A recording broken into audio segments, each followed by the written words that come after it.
पछतावे का महल। सेठ धनीराम एक सम्मानित, विचारशील और धनी व्यक्ति थे।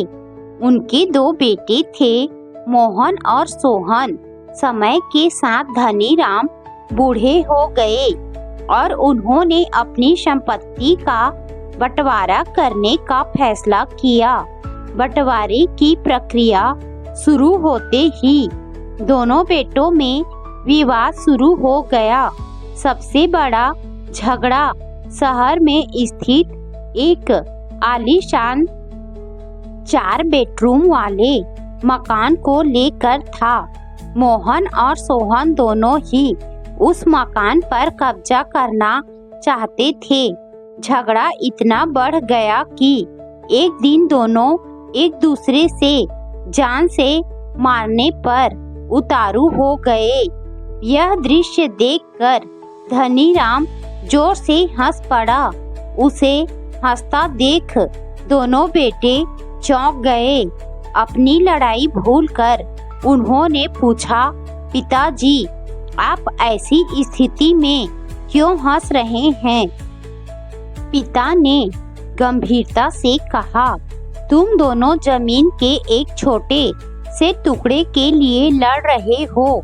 आओ मैं तुम्हें एक अनमोल खजाना दिखाता हूँ, लेकिन एक शर्त है। अगर तुम दोनों रास्ते में लड़े तो मैं तुरंत वापस लौट आऊंगा। खजाने के बारे में सुनकर मोहन और सोहन को प्रलोभन हुआ, लेकिन अपने पिता की इच्छा का सम्मान करते हुए उन्होंने सद्भाव और समझदारी से यात्रा करने का निर्णय लिया। उनमें से 3 लोग गांव के लिए रवाना हो गए। रास्ते में उन्हें एक बस मिली, लेकिन उसमें सिर्फ 2 सीटें खाली थी। उन्होंने दोनों सीटें बांट ली।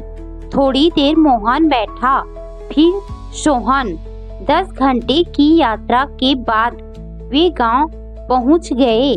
गांव में धनीराम उन्हें एक बड़ी हवेली के पास ले गया।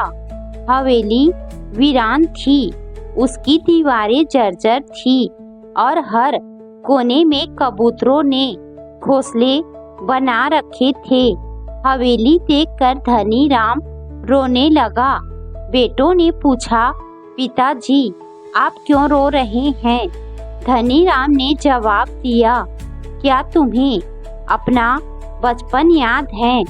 यही वो हवेली है जिसके लिए मैं कभी अपने बड़े भाई से लड़ा था। हवेली तो मुझे मिल गई, लेकिन मैंने अपने भाई को हमेशा के लिए खो दिया। वो दूर देश चला गया और फिर कभी वापस नहीं आया। समय बीतता गया और एक दिन हमें भी ये हवेली छोड़नी पड़ी। फिर उन्होंने पूछा, बेटा, बस में हम जिस सीट पर बैठे थे, क्या वह हमेशा के लिए हमारी हो गई? बेटों ने कहा, नहीं पिताजी, बस का सफर जारी है। आज हम इसमें बैठे हैं, कल कोई और बैठेगा। धनीराम मुस्कुराया और बोला, यही तो मैं समझाना चाहता हूँ। यह घर, जमीन, जायदाद, दौलत, ये सब बस कुछ ही समय के लिए हमारे पास हैं। हमसे पहले किसी और के पास था, अभी हमारे पास हैं और बाद में किसी और के पास होगा। जैसे बस की सीट पर यात्री बदलते हैं, वैसे ही जिंदगी में यह दौलत भी बदलती है। याद रखें, अपने अनमोल रिश्तों को किसी ऐसी चीज के लिए बर्बाद ना करें जो बस कुछ ही समय के लिए है। इस हवेली को देखो, मैंने इसके लिए अपनों से नाता तोड़ लिया और आज यह कबूतरों का घर है। जीवन में सामंजस्य बिठाकर चलने पर ही प्रेम और खुशी बनी रहेगी। यह सुनकर दोनों बेटे अपने पिता की गोद में गिर पड़े और रोने लगे। उन्हें सच्चाई समझ आ गई थी। सीख, जिंदगी एक सफर है और हर संसाधन, धन दौलत, संपत्ति, विलासिता बस एक अस्थायी विश्राम स्थल है। रिश्ते अनमोल है। छोटी छोटी स्वार्थी इच्छाओं के लिए उन्हें गंवाना मूर्खता है। जैसे बस की सीटें बदलती हैं, वैसे ही इस दुनिया की हर चीज बदलती है।